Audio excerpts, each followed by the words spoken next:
American law. This means the Israeli government would be able to purchase billions in military articles and services in complete secrecy. Israel is the world's largest cumulative recipient of U.S. aid, and support for Israel's security has been a cornerstone of American foreign policy. But with Israel's intense bombing of the Gaza Strip, scrutiny on the role the U.S. is playing is also increasing. It is absolutely critical that Congress is able to review, to have transparency on all of the weapons that are going, so that it can determine. Anything but Israel. As accusations grow that the U.S. government is not complying with its conventional arms transfer policy, some Democrats are talking of conditioning future U.S. military aid to Israel. If that happens, the pressure on President Biden to take a more critical look at America's military support for Israel will only increase. And we have something called the Leahy Law, whatever it's called, that forbids the transfer of any more weapons to any country in the world that uses America's weapons to destroy civilian infrastructures and to kill men and women and children. It counts for everybody except, guess what, Israel, because Israel has a stranglehold on the United States diplomat and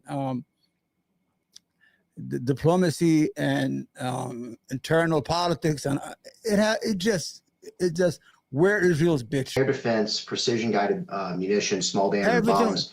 We know that those have been sent. Those have been highlighted. There's a law in America on the books that there's a law. I'm going to look it up and I'm going to put it out that any new weapon the United States make, Israel has to have access to that weapon. American Congressional Congress made a law to hold the United States culpable. If any new weapon is developed by the United States, Israel must have access to that weapon.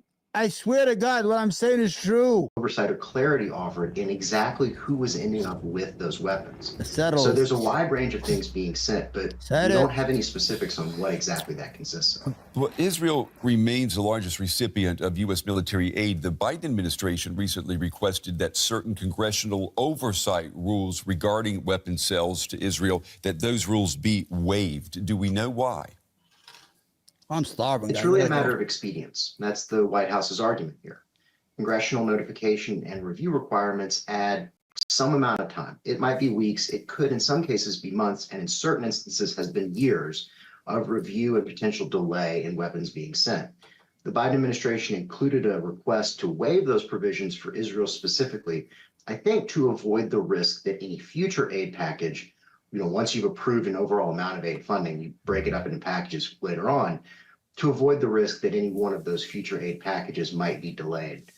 That's the best argument that we can kind of come up with, and the best reasoning we can come up with for why that was included. And there is some pushback coming from both Republicans and Democrats in Congress. They want to pin aid in both of these conflicts to funding in domestic issues. I'm talking about border security, the border between the U.S. and Mexico. Could this trigger a policy shift, in your opinion, for the government?